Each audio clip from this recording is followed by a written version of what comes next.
Hi hello ఎలా ఉన్నారు అందరు బాగున్నారా? కళ్ళు ఎలా ఉన్నాయని చూడకండి, అది డక్కురూపు అయిపోయింది చూస్తారా.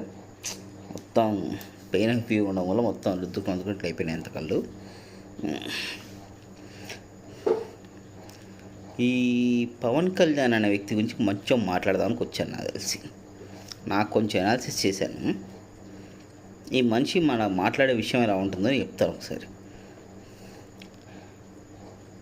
బేసిక్గా ఎప్పుడైతే స్టేట్ మొత్తంలో ఒక రప్చర్ జరుగుతుందో అప్పుడు ఈ మనిషి వస్తాడండి. ప్లాంటెడ్ పారాసైట్ లాగా వస్తాడు. పారాసైట్ లాగా వచ్చి ఆ సమస్యనంతా తినేసి సైడ్ లైన్ చేస్తాడు. తినేయడం అంటే కంప్లీట్ చేయడం కాదు, సైడ్ లైన్ చేయడం విషయాన్ని. ఎగ్జాంపుల్, బండి భగీరథ అనే అబ్బాయి పాక్సో అనే చట్టంలో అరెస్ట్ అయ్యాడు. అప్పుడు ఈ మనిషి వచ్చాడు, అంతా రచ్చ చేశాడు తెలంగాణ మొత్తం. ఆ తర్వాత వెళ్ళిపోయాడు.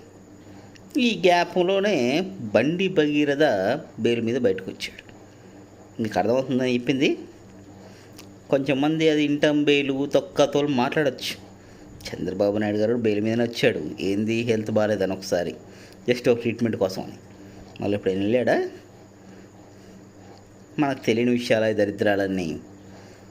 ఒక చిన్న పిల్లని రేప్ చేసిన ఒక నీచుడికి బెయిల్ వచ్చి రావడానికి, వన్ టాపిక్ ప్రపంచం మాట్లాడుకోకుండా చేయడానికి దరిద్రపైన డైవర్షన్ పాలిటిక్స్ ప్లే చేసిన వ్యక్తి ఎవడని ఉన్నాడంటే పవన్ కళ్యాణ్ గారు.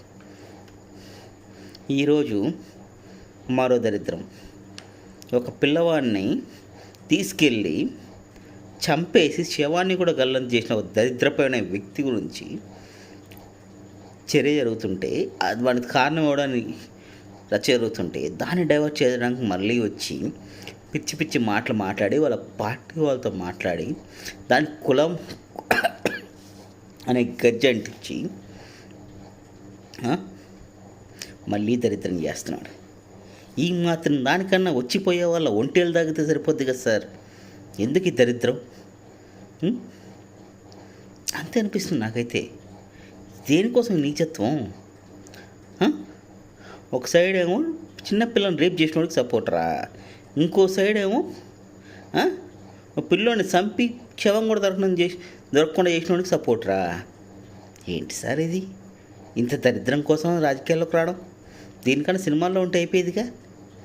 నీచత్వానికి కూడా ఒక హద్దు ఉంటే, నీచత్వానికి ఒక పేరును పెడితే డిక్షనరీలో పవన్ కళ్యాణ్ మార్చడం కరెక్టేమో. ఏందో దరిద్రం.